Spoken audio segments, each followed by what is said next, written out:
이란의 가장 큰 문제라고 많은 사람들이 생각하는 것 중에 하나가 핵 문제입니다. 이란은 핵 프로그램을 계속 진행하고 있죠. 미국은 절대 안 된다 요거고요. 더 나아가서 이란은 탄도미사일을 만들고 있습니다. 장거리 탄도미사일. 그것이 완비될 때까지 미국한테 약간 좀 기다려달라는 거죠. 더 완벽한 공격을 위해서 좀 기다려달라는 얘기를 하고 있고, 요번에는 트럼프를 어떻게 할 거다 하니까 트럼프가 그러면 아예 이란을 없애버리겠다 이렇게 얘기를 하는데, 물러서는 자세를 보이지는 않습니다. 전면전 하겠다, 우리 두렵지 않다 뭐 이렇게 얘기하는데, 네, 안녕하세요. 고려대학교 아시아문제연구원 중동이슬람센터 연구위원 김덕일입니다. 만나뵙게 돼서 반갑습니다. 트럼프 대통령이 이란 공습을 명령하는 것 아니냐는 전망에 대해 어떻게 보시나요? 지금 군사적 옵션을 실행할 가능성은 좀 상당히 높다고 봅니다. 왜냐하면 현재 전쟁이라는 옵션이겠죠. 이것을 제일 지금 선호하는 사람이 지금 트럼프입니다. 트럼프인데 지금 말리고 있는 쪽이 있어요. 첫 번째는 주변 국가들이 말리고 있습니다. 대표적으로 어디가 있을까요? 주변 국가들이 이제 걸프, 그러니까 사우디아라비아도 그렇고 튀르키예도 그렇고 뭐 카타르 다 말리고 있어요. 왜냐하면 이란이 예뻐서 그런 게 아니라요. 거기에 있는 나라들의 미군 기지들이 있어요. 네, 만약에 미국이 공격을 하면 이란이 어떤 얘기를 했냐면, 그러면 우리의 사정거리 내에 있는 미군 기지들이 타격이 될 거라고 얘기를 했습니다. 그러니까 당연히 그 국가들은 자신이 타격이 입을까 봐서 일단은 전쟁을 하지 말아달라는 얘기도 있겠죠. 그리고 그 국가들 상당수가 이제 튀르키예를 제외하고 걸프 산유국들의 미군 기지들이 있을 뿐더러, 거기 있는 산유국들이 그 수출을 하려면은 그 페르시아만의 해협을 통과해야 돼. 호르무즈 해협을. 근데 거기를 일단은 이란이 예를 들어 극단적으로 호르무즈 해협을 막을 경우에는 엄청나게 이란도 자신에게도 자충수가 되지만 원유를 수출할 수 있는 길이 막히게 되고요.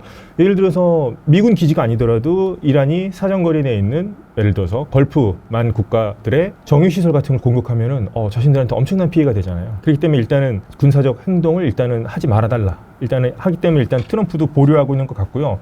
대표적인 국가는 이를테면 이 국가들의 특징은 이란 체제가 무너지기를 바라지는 않아요. 그러니까 이란이라는 국가가 강해져서는 안 되지만 위협으로 생각을 하고 있지만 이 국가 체제가 무너지는 것도 바라지 않는 국가들이에요. 튀르키예라든가 이런 아랍의 걸프 국가들은. 그런데 반면에 이란의 체제가 무너져야 된다고 생각하는 국가가 있습니다. 트럼프도 그 얘기를 했습니다. 레짐 체인지라는 얘기를 했었고, 대표적인 국가가 이스라엘이에요. 이스라엘은 작년에 전쟁도 했었잖아요. 그래서 이스라엘은 이번에 체제를 확실하게 바꿀 수 있는 좋은 기회라고 생각을 하는데, 이스라엘이 이번에 잠깐 만류하는 이유도 역시나 이란이 예뻐서 그런 게 아니라요. 아직 준비가 덜 됐습니다, 이스라엘이. 왜냐하면 작년 6월 전쟁을 잠깐 생각해보면 이스라엘이 대체적으로 이란을 거의 무력화시킨 전쟁은 분명한데, 전쟁 막판 이제 12월 막판에 가게 되면은 이란으로부터 날라오는 탄도미사일에 좀 이스라엘이 좀 고전하는 모습을 보였어요.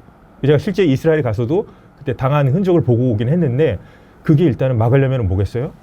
이스라엘은 다층 방공망이 있잖아요. 그러면은 미사일로 요격을 해야 되는데, 아직 그 요격할 수 있는 요격 미사일 숫자가 아직 부족하다는 얘기가 있습니다. 그것이 완비될 때까지 좀 미국한테 약간 좀 기다려달라는 거죠. 더 완벽한 공격을 위해서 좀 기다려달라는 얘기를 하고 있고, 트럼프도 그렇게 생각하고 있는 것 같고요. 그리고 이스라엘 혼자서 이게 못 막습니다. 이를테면 미군의 어떤 전략 자산들이 이동해야 되고, 그 외에 뭐 영국이라든가 이런 어떤 미국의 동맹들이 와서 좀 도와줘야 돼요. 중간에 날아오는 미사일들이 같이 요격해주고 걸러주는 그런 게 필요하거든요. 공고 전투기라든가.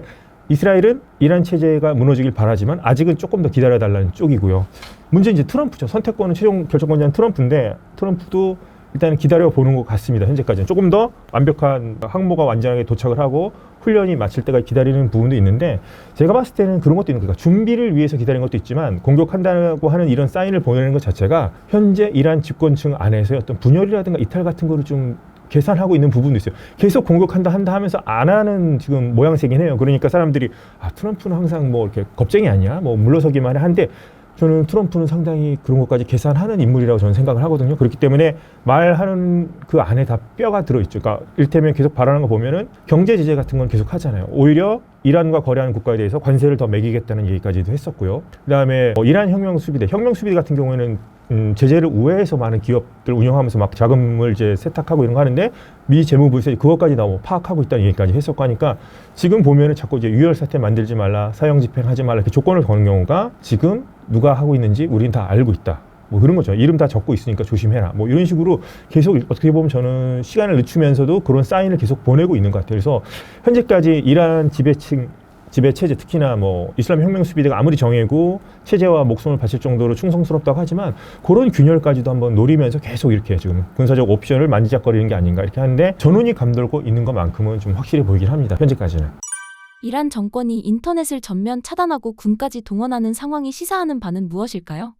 현 체제가 위기에 봉착한 거를 지금 스스로 느끼고 있는 거고 엄청난 위협으로 느끼고 있는 것 같아요. 왜냐하면 대개 시위는 경찰로 이렇게 막는다기보다는 막잖아요. 막고 대개 보면 해산하는 게 목표예요. 맞죠? 사람들이 모이면 저 평화적으로 오늘 뭐 시위 끝났으니까 이제 해산해 주세요. 뭐 이렇게 하는 게 정석인데 그렇게 하는 단계를 이미 넘어섰다는 거거든요. 그래서 이 시위가 작년 12월 28일 날 시작해서 가장 정점에 올랐을 때가 1월 8일이었습니다. 올해 2020년 1월 8일이었는데 그때는 정말 전국에서 정말 수많은 사람들이 막 이렇게 몰려 나왔었어요. 거리로. 근데 그때부터 인터넷을 이제 차단하면서 통신을 차단하기 시작했습니다. 그거는 이제 신호는 이란은 항상 패턴이 똑같아요. 시위가 일어날 때마다 어떤 중요한 시위가 있으면 그 시위대의 요구를 받아들이지는 않아요. 그리고 항상 패턴이 통신 끊고 인터넷 끊고 그 다음에 강경진압 들어갑니다. 그래서 경찰 요구를 일단 막을 수 있는 건 넘어섰다고 봤고 그다음에 통신 차단하면서 강경진압이 시작된 거죠. 그러면서 인터넷이 그때 이제 소위 말해서 깜깜이 상태가 된 거죠. 하지만 일론 머스크가 뭐 스타링크를 통해서 계속 뭐 우리가 지원해주겠다 해서 없는 것보다는 그래도 그런 것들이 좀 효과적이었는지 효과가 있으니까 아무래도 이란 정부가 스타링크 잡으러 다니고 한 거 아니겠습니까? 맞죠? 그 단말기 쓰는 사람들 추적하고 잡고 막 이랬었는데 그래도 어쨌거나 그런 그 중간에 인터넷을 끄는 사이에 그런 영상이라든가 사진들이 나왔는데요. 그게 상당히 처참한 사진들이 많았죠. 피를 흘리는 사진이라든가 실탄 사격이라든가 이런 게 본격적으로 진행이 됐었고 뭐 시신을 넣는 그런 검은 백 같은 것들이 막 쌓여있는 모습들. 그래서 사망자 숫자가 지금 통계별로 다르긴 하지만 이란 정부는 뭐 3,000명대를 발표했어요. 근데 많은 외부의 시각은 아마 10,000명대일 가능성이 높다 이렇게 얘기를 하죠. 그래서 지금 경찰력으로 막기 힘들고 그렇기 때문에 지금 군을 동원해서 진압을 하고 실탄 사격이 하고 있고요. 그 다음에 이렇게 보면은 중무장한 경찰들이 대도시의 광장과 거리에는 다 깔려 있다고 보시면 됩니다. 그래서 사람들 지나갈 때마다 순찰도 하고 검문도 하고 그다음에 도시별로 통금을 정해놔서 밤에는 사람들 모이지 못하게 한다는 겁니다. 그래서 모이기만 하도 쏜다는 얘기가 있기 때문에 지금 시민들이 밖에 나오질 못하고 있는 거죠. 그래서 그런 지금 상황이고요. 하지만 그렇다고 해서 또 이렇게 시위가 지금 완전히 끝났냐?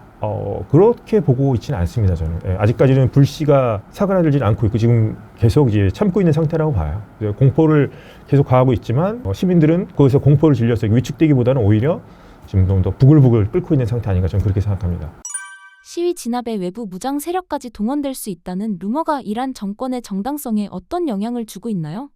그 외국인들이 들어왔다는 정황을 나타내는 그런 영상들이 최근 많이 공개되고 있거든요. 물론 이란 정부는 부인할 거예요. 그런데 지금 이란이 후원하고 있는 조직들이 있습니다. 아랍아, 이를테면 이라크의 시아파 민병대들도 있고요. 지금 유력한 여기 투입됐다는 사람들이 레바논에도 있고 뭐 헤즈볼라라는 조직이 있습니다. 대리 조직으로 이란이 키우고 있는데 아무리 정신적으로 막 세뇌당하고 정부에 세뇌당하고 막 하메네이라는 사람 충성한다고 해도 같은 이란 국민에게 총을 쏠 때 양심의 가책이 아주 없을 수는 없을 거예요. 맞죠? 같은 동족을 죽이는 거지 않습니까? 그러니까 아랍인들을 데려와서 한다는 얘기가 있고 그 사람들이 이렇게 뭐 하는 말을 보면은 확실히 이란 말이 아니라 아랍 말을 쓴다는 얘기가 있긴 있어요. 근데 이거는 뭘 나타내는 거냐면 자 확인은 해봐야 될 거예요. 나중에라도 어떤 진실이 밝혀져야겠죠. 그런데 사람들 사이에서 이런 얘기가 오고 간다는 것 자체가 야 국민들이 자국민을 정부라는 사람들이 자국민을 소위 말해서 죽이거나 학살하기 위해서 외국인들을 용병을 들여와서 우리를 죽이는 거 아닌가?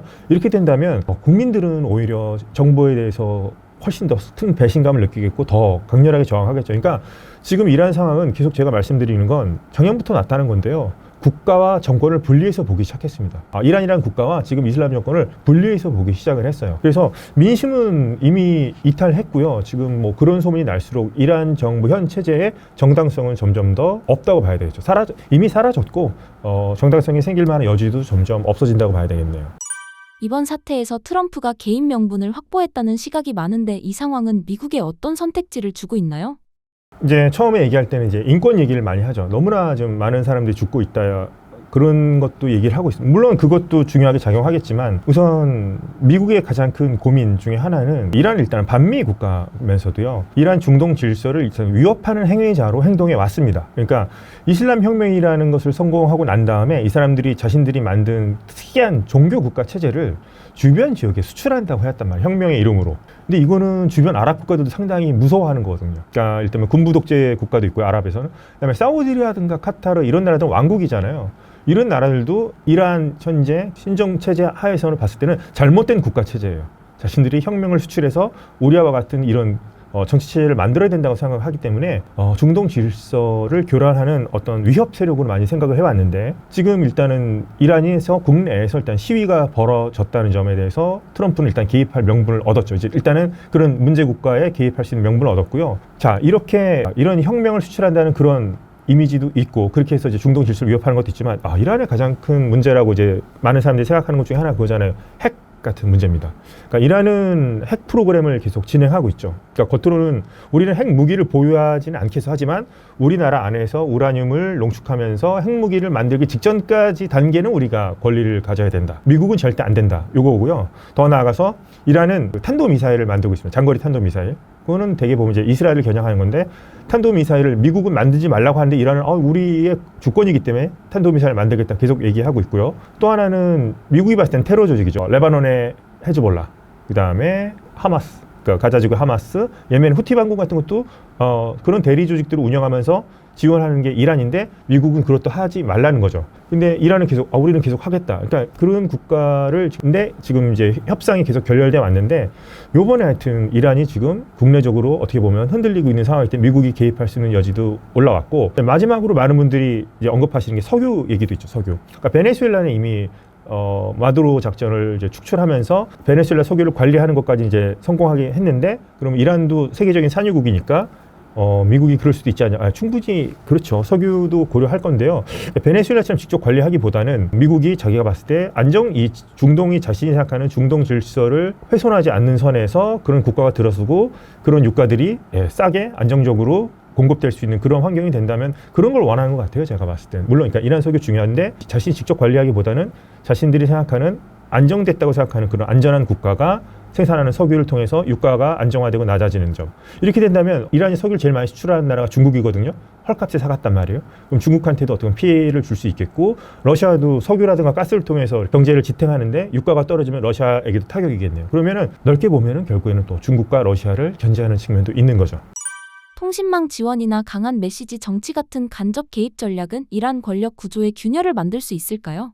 근데 전쟁은 가장 마지막 옵션이기는 하죠. 예를 들면은 군사 전략 자산이 모이는 것만으로도 사람들은 불안하고 뭐 증시가 요동칠 수도 있고 유가가 엄청 민감하게 반응할 수도 있고요. 그러면 이제 전 세계 경제 타격이고 우리나라 계속 얘기하지만 우리나라는 중동 지역에서 오는 석유가 70%를 차지하니까요. 전쟁은 가능하면 일어나지는 않아야 되겠는데요. 일단은 트럼프가 할 수 있는 얘기는 지금 계속 하고 있죠. 지금 계속 정부를 압박하는 그런 발언들을 많이 하죠. 근데 얼마 전에 또 이란 텔레비전에서 뭐 트럼프 암살 그 미수했던 사진을 보내면서 이번에는 뭐 트럼프를 어떻게 할 거다 하니까 트럼프가 그러면 아예 이란을 없애버리겠다 이렇게 얘기하는데 이란 정부는 계속해서 물러서는 자세를 보이지는 않습니다. 계속 우리도 계속 맞서 싸우겠다. 전면전 뭐 하겠다. 우리 두렵지 않다. 뭐 이렇게 얘기하는데 모든 국가들이 그래요. 그러니까 제가 봤을 때는 이란도 상당히 공고한 독재 국가고 되게 균열이 없어 보이긴 하는데 균열할 가능성도 저는 배제할 수 없다고 봅니다. 이런 트럼프 말 한마디 한마디가 지배층 입장에서는 진짜 전쟁이 나면은 어떡하지? 어떤 그런 두려움이 있을 수 있거든요. 그리고 나중에 무슨 어떤 체제의 변화가 생겼을 때 정말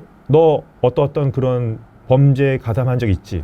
어떤 학살에 가담한 적 있지, 핵무기에 가담한 적 있지, 이런 거를 미국은 다 알고 있을 거란 말이에요. 그러면은 미국의 심판을 받게 될 거라고 두려워하는 사람들도 있을 거예요. 그러니까 그런 얘기 나오잖아요. 지배층 사이에서 이미 뭐 재산을 해외로 빼돌리기 시작했다는 그런 얘기들 나오는 거 봤을 때 뭐 확실하게 증거는 없지만 그런 거 봤을 때 아마도 현재 지도부는 체제가 무너지고 나서까지도 아마 플랜 B 같은 걸 생각하고 있는 것 같긴 합니다. 여러 시나리오들 그들도 검토하고 있을 건데 현재 같은 미국의 경제 제재라든가 이런 것들은 상당한 저는 이란 현 정권의 큰 타격이라고 생각을 해요. 이를테면 인터넷을 막으니까 시위대들 답답하다. 학살을 마음대로 할 수 있으니까 시위대들 정말 곤경에 빠졌다.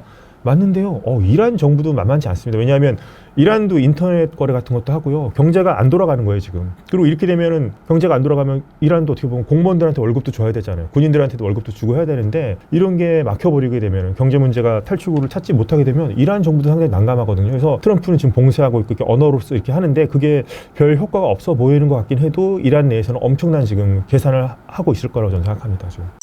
이란 체제 불안이 장기화되거나 급변 사태로 이어질 경우 주변 주요 국가들의 어떤 부담이 될까요? 중동 질서가 예를 들어서 미국이라든가 이란 시위대들이 바라는 대로 세속적인 민주주의 국가가 만약에 된다면 저는 참 좋을 것 같아요. 중동의 위협 요소도 사라질 것이고요. 그렇게 큰 나라가 오는 거, 잠재력이 있는 나라가 크는 것에 대해서 뭐 두려워한다고도 하지만 오히려 뭐 선의의 경쟁을 할 수 있는 장이 된 거잖아요. 그렇게 되면은 제일 좋은 시나리오라고 하는데 중요한 건 중국과 러시아는 그렇지 않다는 거죠. 중국과 러시아는 지금 현 그 이슬람 흰정체 자체가 친중 친러 노선에 있는 국가이기 때문에 이 체제가 무너지는 것을 원치 않을 거고요. 그러니까 계속해서 원론적인 대답을 계속 하고 있어요. 외무부에서는 외부의 간섭을 해서는 안 된다. 그리고 원론적인 계속 얘기를 하고 있기 때문에 중러 같은 경우에는 중국과 러시아 같은 경우는 현재 이 정권이 계속 유지되길 바라는데, 근데 저는 글쎄요, 만약에 이 사태가 만약에 미국이 원하는 쪽으로 바뀐다면 아까도 말씀드렸다시피 이란산 원유가 중국으로 많이 흘러들어가는데 중국 입장에서는 그거 되게 이란산 원유는 경제 제재 대상이기 때문에 공식적으로 판매해서는 안 되거든요. 그렇기 때문에 이렇게 원산지를 바꿔서 표기한다든가 좀 음성적인 채널로 중국이 그렇게 해가지고 싸게 공급받고 있는데, 그런 점에서 중국 입장에서 타격이 있을 거고요. 아까 말씀드렸다시피 이란이란 나라가 제재를 피해서 미국이 원하는 뭐 아니면 중동 전체가 원하는 그런 안정된 국가가 됐을 경우에 러시아는 그 가스라든가 석유로 이렇게 수출하는 오페크 플러스 회원국이기도 합니다. 그러니까 유가가 높을수록 좋은 나라죠. 그런데 이란산 원유가 이렇게 시장에 풀리게 된다면, 예를 들어서 제재를 이제 더 이상 받지 않고 풀리게 되면은 러시아 입장에서는 유가가 떨어지게 될 것이고, 그러면은 러시아 경제에는 엄청난 타격이거든요. 그러면은 하여튼 이란 문제 하나만으로도 이렇게 미국이 원하는 방향대로 된다면 중국과 러시아를 견제하는 데는 전 큰 효과가 있을 거라고 봅니다. 이번 이란 사태가 중국 천안문 사태랑 비교가 되는데 이란 시위가 그때처럼 그냥 끝났다고 보시나요? 상징적인 사진이 하나가 있었죠. 그러니까 천안문 광장에서는 탱크가 있는데 그 앞에 서 있는 사람, 탱크맨이라는 사람이 있었었고, 1989년도에 있었던 일이죠. 이번에는 이제 오토바이 이란 진압대 앞에서 앉아 있는 이란 청년이 한 명 있었어요. 그래서 그것과 많이 비견이 됐었는데, 천안문처럼 이번에도 정부가 소위 말해서 거의 학살에 가까운 유혈 진압을 하다 보니까 뭐 천안문 사태처럼 이번에 그냥 끝났구나, 이렇게 보는 시각도 있는 것 같아요, 제가 봤을 땐. 그런데요, 이거는 저는 좀 생각이 다른 게, 천안문 당시에 중국 공산당보다 지금 이란 정부가 처한 상황이 더 안 좋습니다. 요거는 좀 다르다고 봐요. 왜냐하면 여기서 끝이 아니라고 보는 게, 천안문 같은 경우는요 1989년도에 일어났는데요, 1978년도에 덩샤오핑이라는 사람이 그때 중국의 개혁 개방 정책을 합니다. 그러면서 중국은 갑작스럽게 이제 폐쇄적인 국가에서 경제 성장을 하기 시작을 해요. 고도 성장을 하면서 막 하기 시작합니다.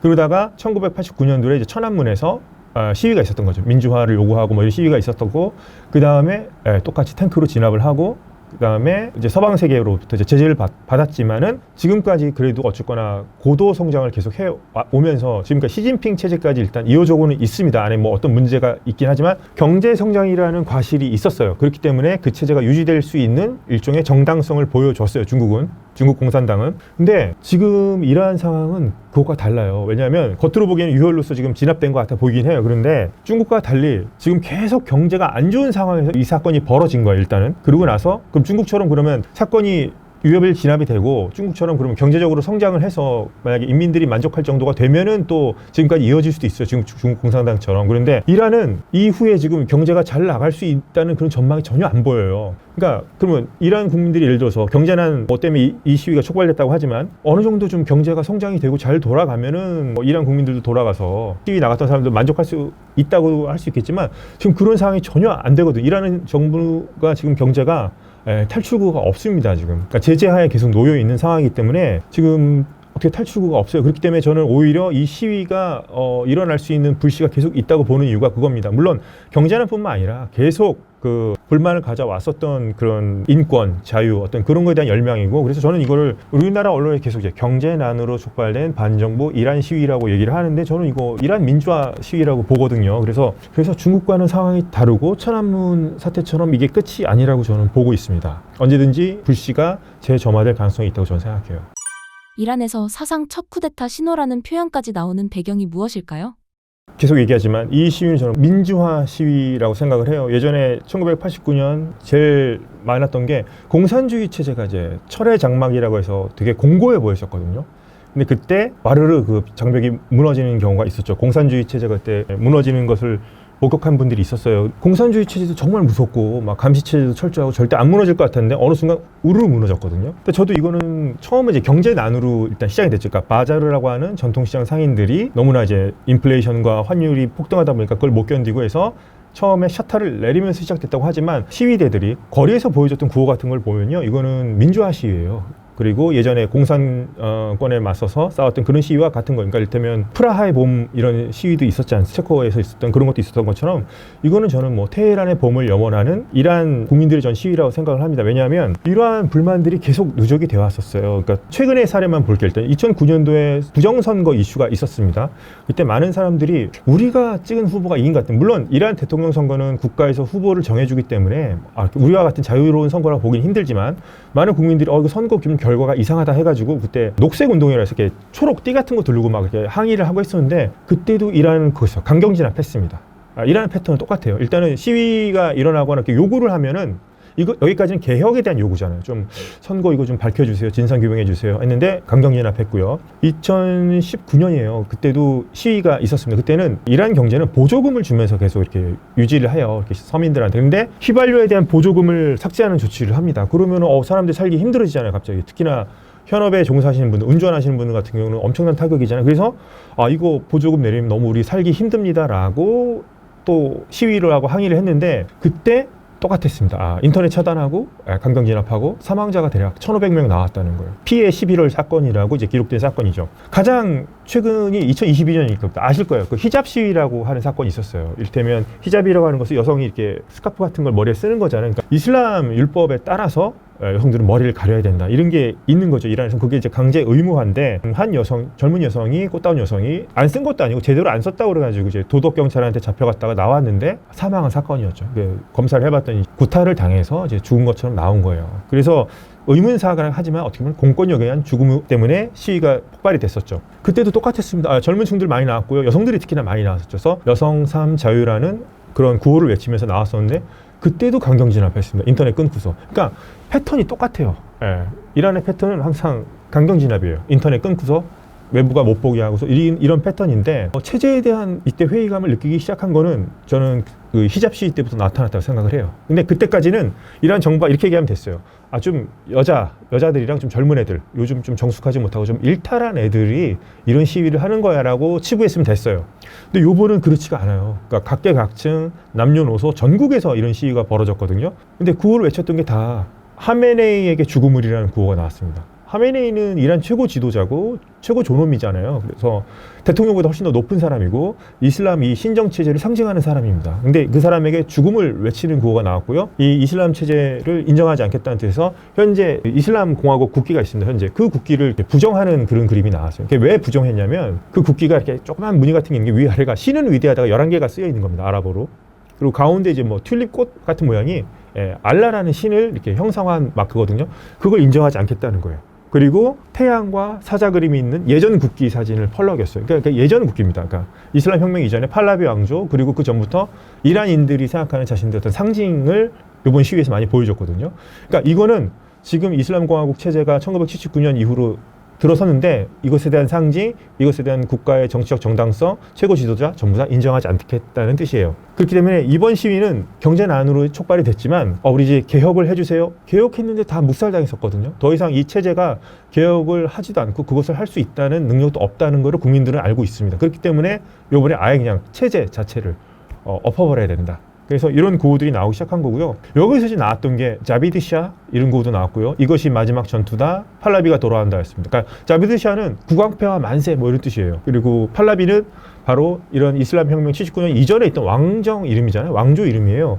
그래서 그 왕자는 지금 미국에 망명해 있는 상태죠. 갑자기 또 왕정 구호가 나왔다는 거. 이거 나왔다는 것 자체가 이전 이슬람 체제의 상징을 계속 소환하는 거거든요. 이 자체가 현재 이슬람 체제에 대해서 국민들이 어떻게 보면 사형 판결을 내린 거죠, 정치적으로. 그래서 많은 언론에서 얘기할 때 왕정 복고를 원하고 있다 이렇게 나와요. 그 예전 왕정의 상징 같은 거 들고 나오니까. 물론 현재 하여튼 국왕에 대한 구호가 나오는 것도 맞고 왕정의 상징들을 계속 보여주고 있는 건 사실인데요. 이란 국민들이 원하는 거는 왕정으로 돌아가는 건 아니고 우리와 같은 민주주의를 원하는 겁니다. 우리 대한민국과 같은 종교색을 빼고요. 세속적인 민주주의, 정치와 종교가 분리되고 이슬람은 믿지만 개인의 신앙으로서만 하는 것이지 그것이 어떤 통치 논리, 통치 수단, 통치 이념이 돼서는 안 된다는 거거든요. 우리와 같은 민주주의 국가를 원하는 겁니다. 그래서 만약에 체제가 바뀌더라도 얘네같이 왕국을 원하는 것이 아니고요. 물론 국가 명칭 왕국을 할 수 있지만 예를 들어서 팔라비라는 사람이 왕자가 미국에서 좀 계속 메시지를 전하고 있지만 이 사람의 역할이 만약에 과도 정부에서 어느 정도 자신들이 다리 역할을 하거나 어떤 수장을 안 한다고 했으니까 자기는 그런 어떤 중요한 역할을 할 경우에는 이란 국민들이 나중에 국민투표로 정할 수 있겠죠. 정부 형태를. 그래서 입헌 군주제로 갈 수 있을 거고요.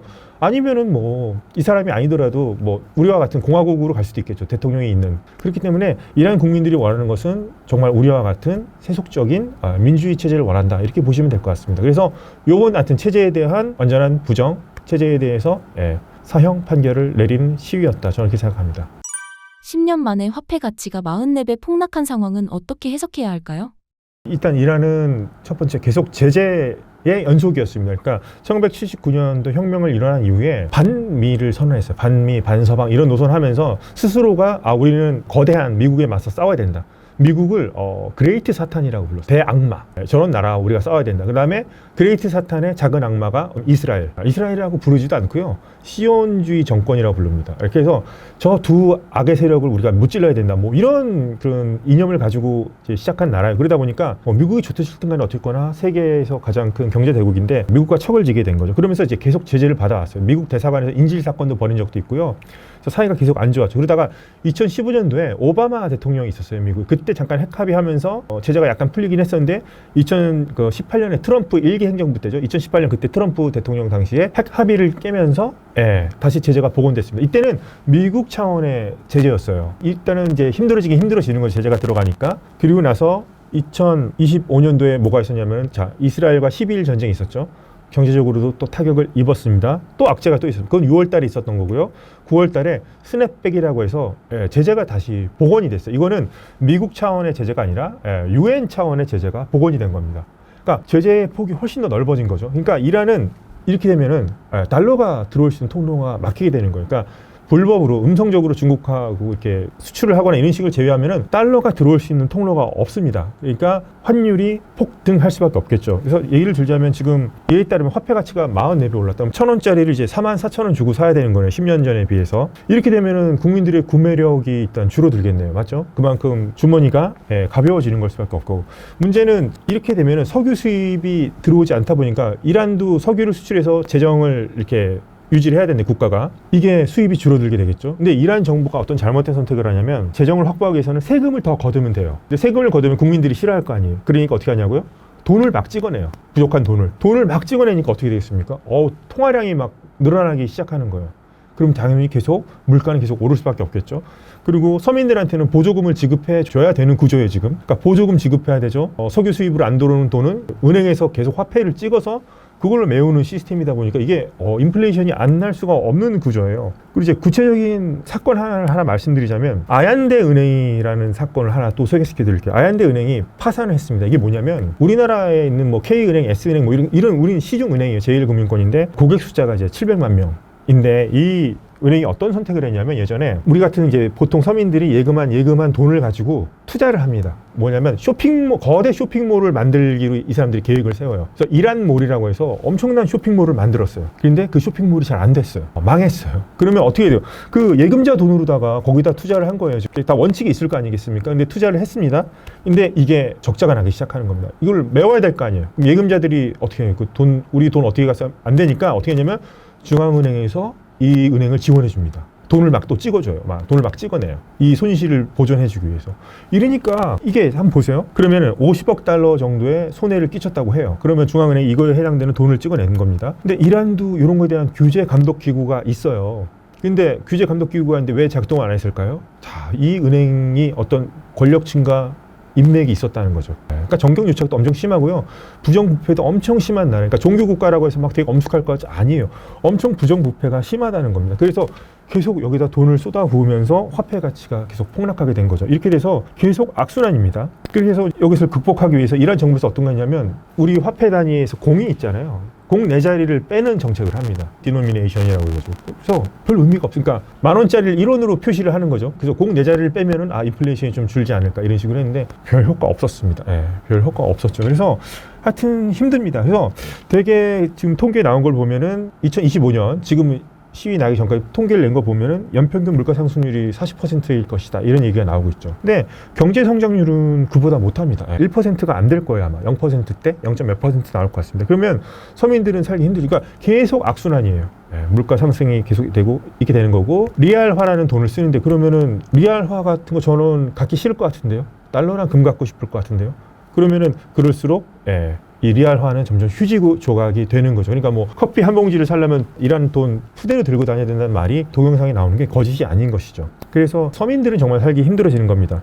근데 한 가지 선택지가 있잖아요. 이런 경제 위기가 있을 때 IMF라는 국제기구가 하나 있어요. 국제통화기구가 이런 거는 이제 구제금융 같은 걸 해주는데 이거 안 됩니다. 이란은 일단은 미국이 일단 반대해서 힘들고요. 그다음에 이렇게 되면은 IMF가 원하는 건 뭐예요? 어떻게 보면 경제 주권을 경제 정책 같은 걸 일정 부분 IMF에 맡기라는 거잖아요. 제가 IMF를 칭찬하는 건 아니지만 투명하게 하라는 겁니다. 근데 이란은 지금 계속 제재를 받고 있기 때문에 제재를 우회해서 막 석유 수출하고 하는데 이걸 투명하게 공개를 해야 되고 뭐 혁명 수비대라든가 이런 사람들은 기업체도 운영하고 있는데 이걸 다 이렇게 공개를 해야 되잖아요. 원유를 어떻게 수출하는지. IMF 그 조건에 안 맞죠. 그리고 IMF가 원하는 건 뭐냐면 항상 이럴 때마다 이제 구제 금융을 해주는 대신에 긴축 재정을 하라고 그런단 말이에요.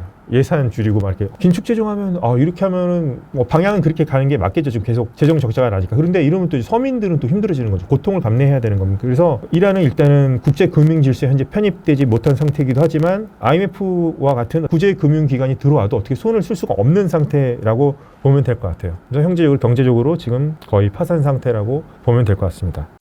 이란의 공식 리마 암시장 이렇게 세 가지 환율이 존재한다는데 설명해 주신다면요? 예를 들어서 그러니까 외화가 부족한 게 문제겠죠. 그러니까 어떻게 보면 시장 논리대로 하는 게 가장 저는 정상이라고 봐요. 저는 교과서적으로 하는 게 가장 제일 좋다고 생각을 합니다. 전문가는 아니지만. 그런데 이렇게 환율이 여러 개가 존재한다는 것 자체가 지금 이란 외화가 상당히 부족한다는 걸 보여주는 거고요. 이것을 정치적으로 결정한다는 거죠. 경제 논리가 아니라. 그래서 공식 환율 같은 경우는 정부가 딱 지정해 놓은 건데 이런 거는 필수적인 걸 살 때, 이를테면 식료품이라든가 의약품이라 정말 중요한 거 살 때 요 환율에 요 달러는 요 가격으로 사라. 이런 겁니다. 그래서 대략 공식 환율을 달러당 42,000 레알 쌉니다. 근데 요거를 믿는 사람 없죠. 여기에 접근할 수 있는 사람은 특권층들, 요 달러를 요 환율로 이용할 수 있는 사람들. 리마 환율은 이제 보조금을 지급하는 환율입니다. 그래서 수출입업자들한테 주어지는 이것도 어떤 정도의 특혜입니다. 그래서 28만 리알 정도, 이 정도, 28만에서 뭐 30만 리알, 이 정도는 하여튼 공식 환율을 믿는 사람 없고요. 이 정도는 이제 국가가 보조금을 해주는 거죠. 이렇게 수출입업자들한테 해서 여기에 접근하는 사람들도 어느 정도 권력층과 연줄이 있는 사람들 요 환율을 하는데 일반 시장에서 통용되는 환율 1달러당 140만 리알에서 150만 리알 차이가 엄청나게 크죠. 근데 문제는 이제 차이가 나는데 문제는 제가 말씀드렸다시피 이게 정치적으로 결정된다고 그랬어요. 환율을 싼 달러에 접근할 수 있는 환율이. 그러면 보조금을 받는 환율 같은 사람들이 이거를 솔직하게 쓰면 돼요. 여기 시청자분들처럼 솔직하고 착하신 분들은 그런 일이 없겠지만 여기 문제 있는 사람들이 예를 들어서 낮은 환율은 그렇다고 했죠. 수출입이라든가 특히나 뭐 식료품이라든가 필수품을 하는 업자들한테 이렇게 싸게 해준다고 했잖아요. 근데 이렇게 달러를 싸게 구매한 다음에 이거를 시장에다 내다 파는 거예요. 비싼 값으로. 그래서 환차익을 노리는 사람들이 있다는 거예요. 그러니까 이거를 뻔히 다 알고 있거든요. 이란 국민들도. 그리고 장사하는 그 소상공인들은 기분이 어떻겠어요. 와, 소위 말해서 빽 있고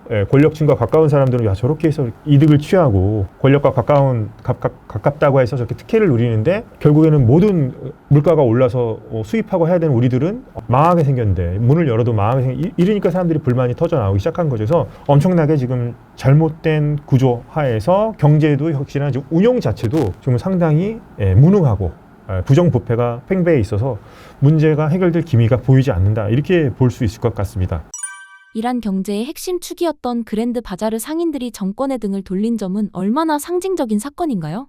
그랜드 바자르 상인들은요, 이란 현대사 보면은 꼭 이 사람들이 등장해요. 혁명 때마다 등장해요. 1906년도에 이펀 혁명이라고 있었어요. 전제 군주제에서 이펀 군주제로 가자는 혁명이겠죠. 여기에서도 이때 지식인들이 많이 참여를 했었고요. 종교 엘리트, 우리가 보통 이제 성직자라고 하지만 어쨌거나 그 이슬람과 관련된 학자 그룹들이 참여했었고, 요런 거 할 때 꼭 같이 뭉치는 세력 중에 하나, 종교 엘리트라고 제가 분명히 얘기했는데, 요 사람들이랑 같이 뭉치는 사람이 바자르 상인들이에요. 우리 지금까 전통시장 상인들, 남대문 시장이라든가 이런 상인들, 이 사람들은 뭐 그런 도소매업도 하고 뭐 수입해서 물건 떼다 팔기도 하고 금융업 하기도 하고 물류업 하기도 하는 사람들인데, 이 사람들이 종요할 때마다 어떤 혁명의 돈줄 역할을 했던 사람들이고 1979년도에도 이 사람들이 혁명의 금고 역할을 했던 사람들입니다. 근데 이 사람들을 보면은 그 나라의 어떤 민심을 알 수 있는 거예요. 이를테면 이란 민심의 풍향계, 이란 민심의 바로미터라고 볼 수 있겠네요. 이 사람들이 어떻게 그 정권을 평가하는지가. 이 사람들은 또 성격이 그래도 자기 업체를 갖고 있잖아요. 가게 같은 게 있으니까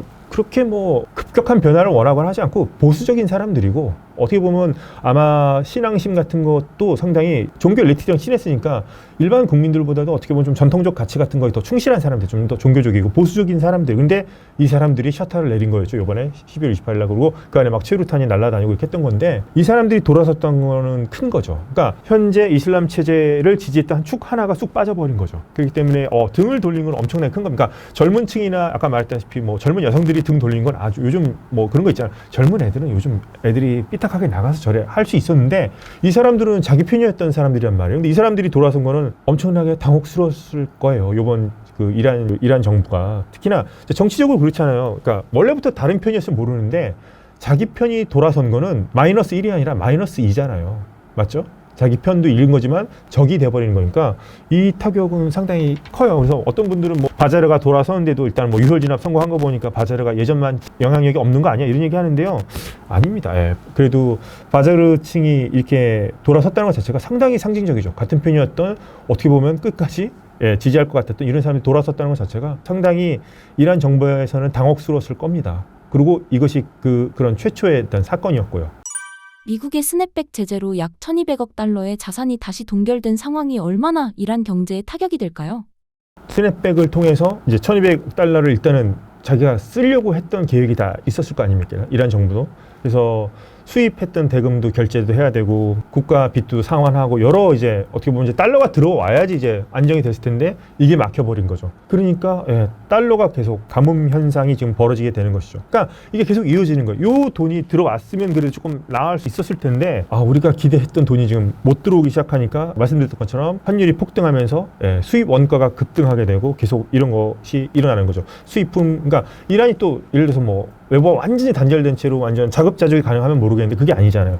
수입해야 되잖아요. 수입 원자재. 그러니까 당연히 수입품 가격이 오를 수밖에 없고 그것은 당연히 물가 상승으로 이어지게 되는 거죠. 그리고 이렇게 되면 어떻게 한다고요? 이란 정부는 재정 적자, 달러가 들어오게 안 들어왔으니까 맥국에서 돈을 찍습니다. 또. 그러니까 이게 계속 악순환이 될 수밖에 없는 거예요. 그래서 엄청난 타격입니다. 요거 돈이 못 들어왔다는 것 자체는. 최근 젊은 세대를 중심으로 왕정 복고 구호가 등장하는 현상은 어떻게 해석해야 할까요?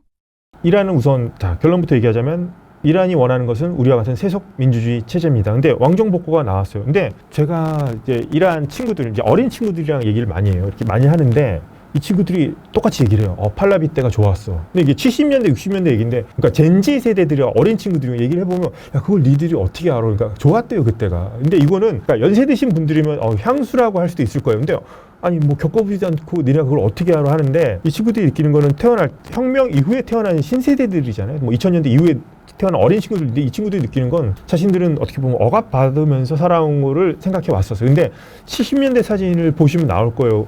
그때 테헤란 같은데 70년대 여자분들 사진 보면은 미니스커트 입은 분들도 있고 자유롭게 다니는 모습 같은 것도 있죠. 막 거의 미국 같아요. 팔바지 같은 거 입고 다니고 뭐 이런 시기가 있었고 요즘 그런 말 뭐 디스코텍 같은 것도 있었고 그래서 그런 것들 그러니까 물론 빈부격차도 심하고 물론 팔라비도 독재였는데 이제 그런 모습을 보면서 그래도 저 때가 좀 황금기 아니었어 우리나라에 그런 것도 있었고 그때는 여성 팝 가수들도 되게 많았어요. 그러니까 구구씨라고 하는 유명한 가수분도 계신데 되게 그분도 활동 많이 하고 하셨던 거니까 이 친구들이 봤을 때는 제가 설명을 해줬어요. 팔레비도 독재가 있었고 빈부격차 심했고 좀 그런 거 있었는데 이 친구들은 그런 거보다는 어쨌거나 그래도 그 시절에는 종교로 막 이렇게 강압하고 이런 건 없었고 어떻게 보면 개인의 신체 뭐 히잡이라고 하는 그 스카프를 쓰고 안 쓰고는 개인의 신체에 대해서 자신들이 결정을 해야 되는 거 아니겠어요? 근데 그것까지 나라가 막 간섭하고 하는 것이 이 친구들이 이제 분노를 하고 있는 거죠. 그래서 그래도 나는 그 시대가 더 좋았던 것 같다라고 계속 얘기를 하는 거죠. 그리고 그때는 그래도 근대화가 이루어졌었고 부작용이 많았지만 그래도 미래가 있었다는 거예요. 그때는. 근데 지금 이란 경제라든가 지금 하는 거 봤을 때는 미래가 도저히 보이지 않는다는 거거든요. 그래서 역설적으로 과거로 이 친구들이 과거로 돌아가서 그때 희망을 찾는 그런 모습을 보이고 있습니다. 그래서 제가 말씀드리고 싶은 건 이 친구들은 하여튼 그런 좀 자유를 원하는 것 같아요. 그 당시 밝았던 분위기만 일단 보고 얘기하는 것 같은데요. 그만큼 이란 사회가 지금 젊은 층들이 느끼기에는 너무나 통제되어 있다는 걸 느끼는 거고요. 그리고 한 가지 말씀드리고 싶은 거는 이란은요 SNS 되게 많이 합니다. 인스타그램 같은 거 되게 많이 하고 그러기 때문에 페이스북 같은 걸 많이 하고 해서 바깥 세상에 대해서 너무나 잘 알아요. 이 친구들이. 그렇기 때문에 지금 정부에 있는 그런 사람들이 하는 거 보면 이 사람들은 너무나 큰 괴리를 느끼는 거죠. 사회 우리 생각은 이런데 이렇게 안 바뀐단 말이야. 근데 70년대는 저런 게 있었어? 그 한 부분을 보고서라도 그렇게 느끼고 있다는 거죠. 그런 부분을 좀 이란 정부가 귀담아 들었으면 좋았을 텐데 그렇지 않았기 때문에 지금까지 이런 시위가 발생한 것으로 보입니다. 이란이 이 위기를 벗어날 수 있는 출구가 남아있다면 어떤 조건이 필요할까요? 근데 저는 이란 체제가 많은 분들이 다 계속 얘기하지만 유혈 진압했으니까 뭐 끝났네 한 게 아니라 저는 이게 지금 계속 재점화될 가능성이 있다고 봐요. 일단은 미국 얘기는 일단 뺄게요. 그러면은 자, 이란 현재 이 구조를 극복할 수 있는가? 힘든 것 같아요. 왜냐하면 자, 제재가 계속되고 있어요. 이 상황에서 그럼 제재를 풀기 위해서는 어떻게 해야 되겠죠? 협상을 해야 된단 말이에요. 미국과 협상을 해야 돼요. 근데 일단 미국은 현 이란 정부가 미국을 악마라고 표현하고 있는데 일단 악마와 협상을 해야 됩니다. 근데 현 조건은 이란이 불리해요. 제가 봤을 때 그 전에도 계속 협상 타결이 안 됐었는데 지금은 안에 시기까지 벌어졌죠. 지금 트럼프가 어쨌거나 전략 자산들을 지금 이란 쪽으로 집결시키고 있습니다. 군사력을. 조건을 협상을 한다면 미국은 훨씬 더 그 전보다 이란에게 불리한 조건을 내걸 가능성이 높아요. 제가 봤을 때. 그러면 이걸 이란이 받아들이겠는가? 그 전에도 안 받아들였었는데 미국이 원하는 대로 받아들인다? 이거는 어떻게 보면 자존심이 걸린 문제이기도 하지만 미국이 맞서는 이미지로다가 계속해서 자기들이 우리 결코 물러서지 않아라는 이미지로다가 이란 체제가 그동안 버텨온 점도 있거든요. 상징적으로. 미국이 원하는 대로 이걸 받아들인다? 이건 상당히 큰 타격이 있을 거예요. 상징적으로라도. 그러면 지배층 내에서도 강경파라든가 이런 사람들은 왜 그랬냐 하면서 그 안에서 분열이 일어날 수도 있겠죠. 그리고 또 반대로 또 얘기를 해볼까요? 좋아요. 받아들였어요. 제재가 잘 풀렸어요. 그래서 돈이 돌기 시작을 했어요. 일단은 자존심 다 내버려두고 일단은 그것까지는 뭐 지배층이 이해했다고 치자고요. 제재가 돌아서 돈이 돌기 시작하면서 좀 살아나는 것 같아 하면은 전 국민들이 또 일어날 것 같은데요. 그럼 진작에 이렇게 했으면 우리가 이런 고통 안 겪었어도 됐을 텐데 왜 그럼 진작 안 했어? 이런 얘기가 나올 법돼서 이란은 지금 현재 그렇게 할 수 있는 상황이 아니다. 그러니까 지금 몰려있는 상황, 이렇게 해도 문제고 저렇게 해도 문제예요. 그래서 그렇다고 해서 뭐 체제를 지키자면 예를 들어서 화면에 예전에 우리 병자호란때 인조처럼 나가서 뭐 이렇게 해야 될까요? 그렇게 하면 또 체제가 무너지게 되는 거고 또 체제를 유지하자면 경제가 돌아야 되는데 경제가 돌면 또 숨통은 트일 수는 있겠지만 또 국민들의 불만을 잠재울 수 없을 것이고 그러니까 지금 제가 봤을 때 이란이 쓸 수 있는 카드는 없어 보이기도 하고 또 결정적으로 또 미국이 계속 압력을 지금 넣고 있는 상황이기 때문에 저는 이란 체제는 현 체제는 희망이 없어 보입니다.